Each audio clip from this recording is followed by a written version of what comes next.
Jó étvágyat! Amikor nagyon gyors ebédet, vacsorát szeretnék készíteni, akkor jön szóba a tojásrántotta.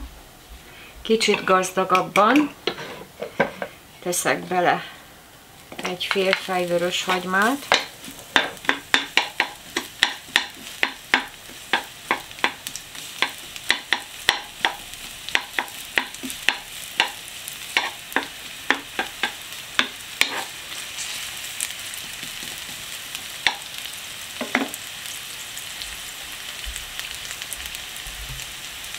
Amikor a hagyma egy kicsit üveges lett, akkor hozzárakom a spenótot.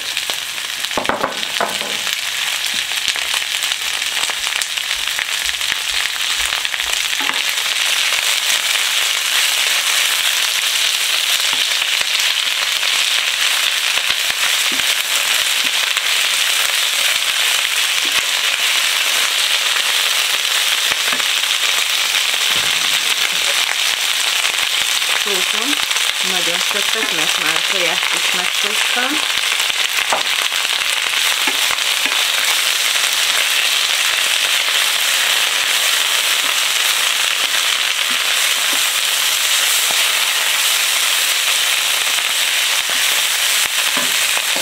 Egy kicsit megérő hagymát rakok rá.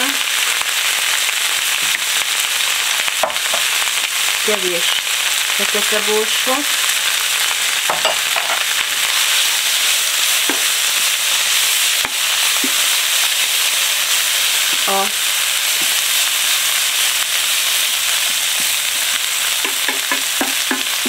A bébis spenótot csak annyira konnyasztom meg, hogy ne legyen ilyen nyers, és akkor nincs más dolgom, csak ráöntöm a... Hát ez 2 tojásból van, de lehet többet is, 3 tojásból is lehet egy ilyen. Így.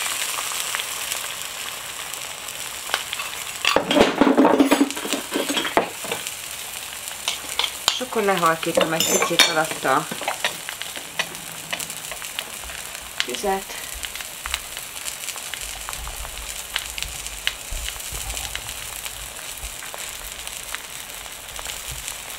Lassú tűzön letakarva hagyom kicsit, hogy elkészüljön. Amikor már nem folyik, akkor kész van.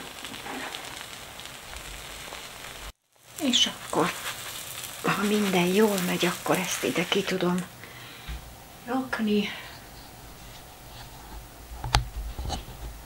Klassz, autentikus, és lehet úgy fogyasztani, mint egy pizzát.